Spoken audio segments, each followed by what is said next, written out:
Zenya! Yeah, that's right, people. Lion King is finally here, and I'm back from San Diego, so I'm going to finally give you my review on Lion King. Welcome to the Kaiba Show.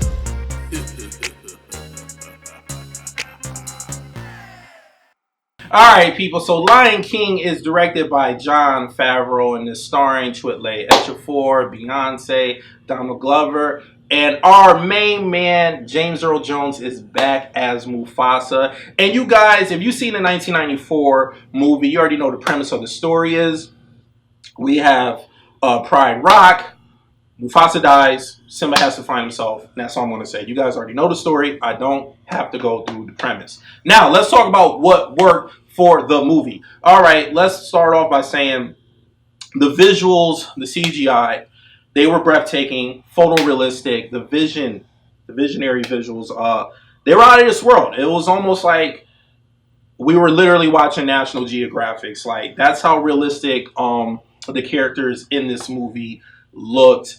And I felt like, once again, James Earl Jones, he did a good job as Mufasa. The only thing that I did notice is you could tell James Earl Jones is getting a little bit older, so I didn't really feel the power in his voice like how I did with the 1994 cartoon. And that's just because that's age. You know, he's getting older, so he's not going to have that hard, scary bass in that voice that we come to love when we watch the original 1994 animated movie. So James Earl Jones did a good job.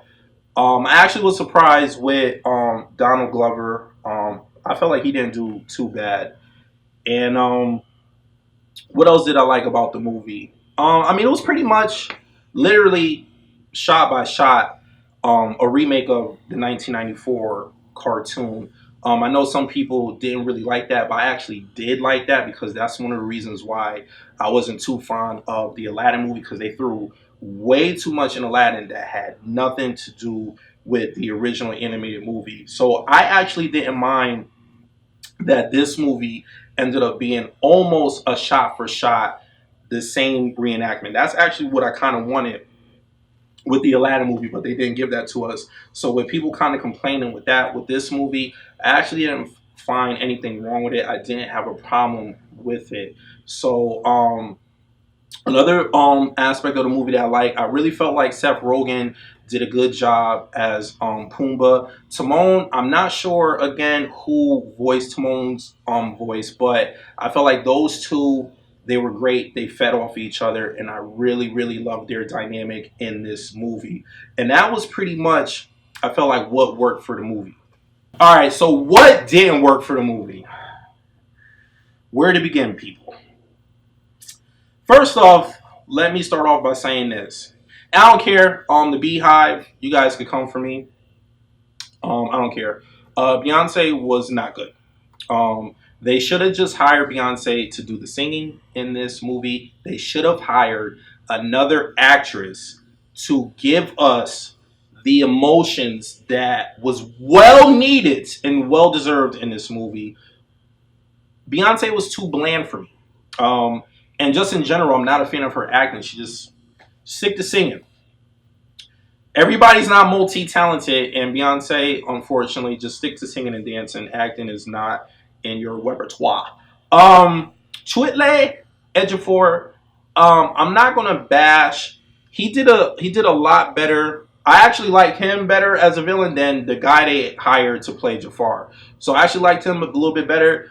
But I don't know, it was just something about Jeremy Irons. I just felt like that menacing take. Jeremy just sold it. Like Chiwetel did a good job. I'm not gonna bash him. It just wasn't 100% all the way there for me, for my liking as a Scar. And Be Prepared.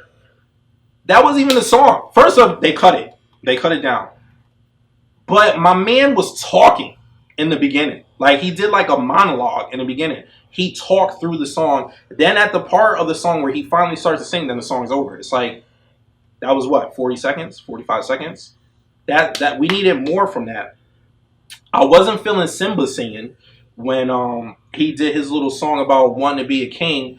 They should have just did Jason Weaver's vocals.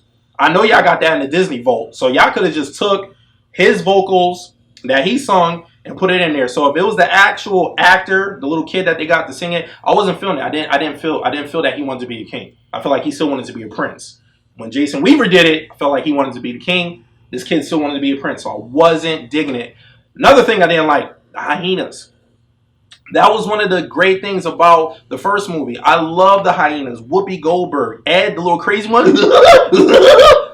Where was that? Yeah, you guys got Michael Keegan Peele, or not Peele, but Michael Keegan in here, and it was like the dynamic with the hyenas. It wasn't there. It wasn't there. Whoopi was funny. Like I said, Ed was crazy. Like, I laughed as a kid. Another thing that bothered me, Rafiki. They messed up Rafiki. That wasn't my Rafiki. Rafiki was like serious and silly at the same time. He was doing his little hitting Simba on the head with the staff. And then we're not going to talk about the staff fight. I'm sorry, I'm about to spoil this for you guys. But at the end of the movie, when he had his staff, and it was regular. He was just regularly swinging his staff, hitting them. What happened to the Kung Fu Bruce Lee action? Like, I was so disappointed. I really wanted to see a live action version of this dude, Jet Li, Jackie Chan, Bruce Lee somebody in the face with the staff. There was none of that. He was just bang, bang, just like regularly hitting people like it's a baseball bat. I was like, what? I was like, what are you guys doing?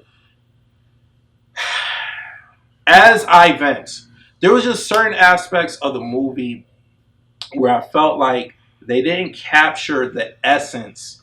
They were just going along with the motions. There was no emotions with some of it. Even with some of the special effects with the CGI, you couldn't see the facial expressions in the lions when they were talking. But then certain scenes when they're angry, then you guys would show it. But when they're regularly talking, you didn't see.